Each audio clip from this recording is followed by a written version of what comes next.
Could Genshin Impact be screwed whenever it comes to some of the age ratings that go on? Now, obviously, we've had a lot of news recently about Genshin Impact, Hoyoverse, and stuff like that, having some action taken against them over some loot box things. I forgot exactly what it was. It was the US federal government, I'm pretty sure, talking about it and pretty much saying that, hey, you're promoting a lot of gambling kind of aspects to kids. And well, it seems like we have a little bit of an update on something kind of similar. And well, this is from a page on Fandom Wire saying PEGI's more nuanced rating criteria following Balatro's reclassification might be bad for gacha games like Genshin Impact. Now, obviously, this isn't just Genshin Impact that might be screwed. It could be other Hoyoverse games, for example, like Honkai Star Rail, Xenosaga Zero, and maybe other outside games as well, for example, you know, like Wuthering Waves and things like that. So I really want to take a look at this article, have a little bit of a read through it, understand what this is actually talking about, because they say under here that PEGI's reclassification of Balatro from 18 plus to 12 plus introduces a more nuanced approach to gambling related games for Steam, for games, sorry, not for Steam. But like also, I found this kind of interesting because I've only read the start of this, I've only read the kind of headline. I found it interesting how it's going to struggle if Balatro got rated from an 18 plus to a 12 plus. You know, the rating's been lowered. Surely that would be a good thing for something like Genshin Impact because the rating has been lowered for them as well, or maybe it's going up for them. We'll have to wait and see. But they say, in an unexpected turn of events, PEGI, the Pan-European Game Information, has actually released recently made a significant change to the rating of the popular game Balatro, which was initially rated for 18 plus. However, the appeal for the publisher, the rating has been reclassified to 12. So again, it seems like, you know, there's been some kind of thing going on with that game. Now, Balatro, if you don't know, is a big, like, kind of like poker type game. So I can see why it did get rated as an 18 plus at first, because obviously poker, you know, it's very gambly and everything like that. And I think that, you know, obviously we know Balatro very, very well if you're in the Wuthering Waves community for beating us over at the Game Awards, which again, I definitely do think they did deserve it. After thinking about it, I feel like Balatro has had a pretty good run so far. But if we keep going, they say the reclassification is largely based on a reevaluation of the gambling mechanics and how it contains fantastical elements. While this change is is a win for the game, allowing it to avoid overly harsh restrictions, it may introduce unintended consequences for other popular game genres like gacha games. They say PEGI's shift moving towards more nuanced gambling ratings. They say historically PEGI's rating system follows a rigid approach. The games were either rated 18 plus or lower, with little room for distinction. This broad classification didn't account for the fact that some games, while including gambling features, might not pose the same risk or harmful impact. The case of Balatro serves as an example of that and highlights the evolution of the rating system. Despite featuring poker mechanics, the game was found to include enough fantastical elements to merit it a 12 plus rating. This will boost the popularity of the game even more, and I think I see where this is going into the kind of Genshin Impact side of it now. They say the acknowledgement of this distinction marks a shift forwards and a new detailed approach for evaluating games. While this is a win for Balatro, this newfound nuance in the rating criteria is not good for growing gacha game genre, which often relies on similar random reward systems, and I'm assuming that they're saying there's going to be no fantastical elements, or not as much. They say for games like Genshin Impact, which uses gacha mechanics to offer random rewards through loot boxes or microtransactions. By the loot boxes, they mean the kind of banner system and everything to do with pulling on a character. They say the more thought out classification system could be problematic. There's now a risk that these games could be reclassified as PEGI 18 plus if the gambling-like mechanics are reported to the rating board. The gacha games have generally been rated a 12 plus or 16 plus due to the mild nature of the gambling mechanics.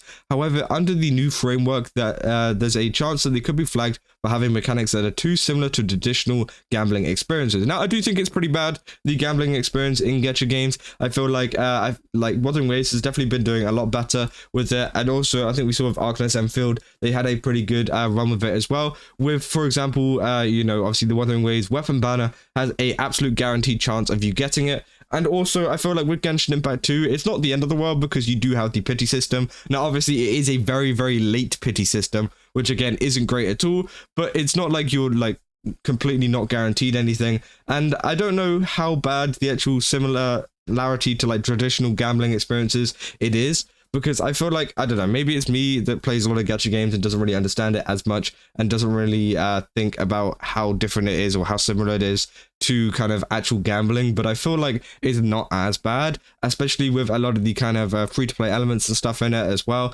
But, you know, we can keep going. They say the consequences of stricter rating. They say, should PEGI impose a stricter rating on gacha games, the consequences could be far-reaching. Many gacha games, including Genshin Impact, are widely popular among younger audiences who might be restricted from playing if the game is reclassified as 18 plus or needs consent from parents, which is going to be very, very bad for Genshin Impact because, yeah, the kind of demographic that Genshin Impact has, the kind of demographic that Hoyoverse has is a very, very young audience. Now, obviously, you know, there is a lot of people who are over the age of 18 that do play Genshin Impact and stuff, but I feel like at least the player base will half. You know, I feel like the player base could half. It could do worse. It could do maybe a little bit better. I don't know.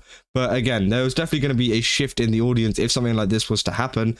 And they say an 18 plus rating typically means that the game is only suitable for adults, which could significantly impact the player base for gacha games, considering how these games rely on the free-to-play models and thrive on in-game purchases from a broad demographic, which is, yeah, exactly. They have a very, very broad demographic, meaning that they actually kind of promote to a lot of children and also just like adults as well. And it's kind of like a big mix, especially with Genshin Impact and the overall design of that game. With Wuthering Waves and some other games, I feel like, you know, it might not be as bad just because they are rated already like a little bit higher. But hey, we'll have to wait and see if anything happens with that. They say, for many gacha games, the random pull mechanic is a key part of the gameplay experience, and removing or modifying this could fundamentally change what makes the game attractive to players, which, yeah, is true. It's very, very true. While the shift towards a more nuanced rating system is a step forward in the right direction, it highlights the need to be more careful for consideration when it comes to gambling-related mechanics in games. In the end, as the industry evolves, it will be crucial for PEGI to continue refining its criteria to keep up with the changing cultural norms, while safeguarding both players and developers. So again, that is a full article. It's a very cool article. I feel like, you know, it talks very much in detail about what is going on and how much, you know, Genshin Impact could be affected by something like this. Now, obviously, will this actually affect Genshin Impact? I don't know. I feel like maybe this was just a Balatro specific thing, but it does seem like the PEGI ratings are changing and the classifications are changing. But again, we'll have to wait and see what kind of happens with that in the future. And hopefully none of these games do get affected, because I feel like this could be really bad for the market in general, not just for Genshin Impact, but also for other gacha games out there. As I said, you know, the ones that are already rated 18 plus, which there is quite a lot of, I feel like they're going to be fine because they've already had that audience and stuff like that. But the ones that have been rated maybe a little bit lower to kind of, you know, cater towards that younger audience, I feel like it might be a little bit of a problem for them, just because they're going to lose such a large part of their audience and a large part of their revenue. Genshin Impact specifically, Honkai Star specifically, Xenophon Zero, not so much. I feel like, you know, they did cater towards some more adult people, but I feel like there are still a lot of children that do play that game as well, which again is going to be kind of crazy to see if there is some kind of reclassification going on there, and if, you know, the kind of state of gacha games is going to change overall, because again, it would be such a crazy change if they were to get rid of a lot of the kind of aspects that make a gacha game, because as much as we complain about, you know, the 50-50 system and everything like this, and then like I think the 50-50 system is pretty bad, to be fair, but the banner system and everything like that, and not winning or not like getting the right character you want, it's what makes the game at the end of the day, and that's what a gacha game is. And well, if they get rid of that element, I don't know what will really happen with gacha games in the future, but hey, we'll have to wait and see what happens. Let me know down in the comments what you guys think about this. Do you think that this is a bad thing for Wuthering Waves, Genshin Impact, Honkai Star, whatever game that's coming out, or do you think that this might not affect this at all and it's just more of a thing that was aimed at Balatro for now, and that we might not see any kind of PEGI change to any of these games coming out anytime soon in the future? Because again, I can't really see it happening too much, but hey, we'll have to wait and see what kind of happens and what happens in the future. But yeah, if you guys enjoy it, don't forget to leave a like and subscribe, and yeah, I'll keep you guys updated if anything is to happen in the future.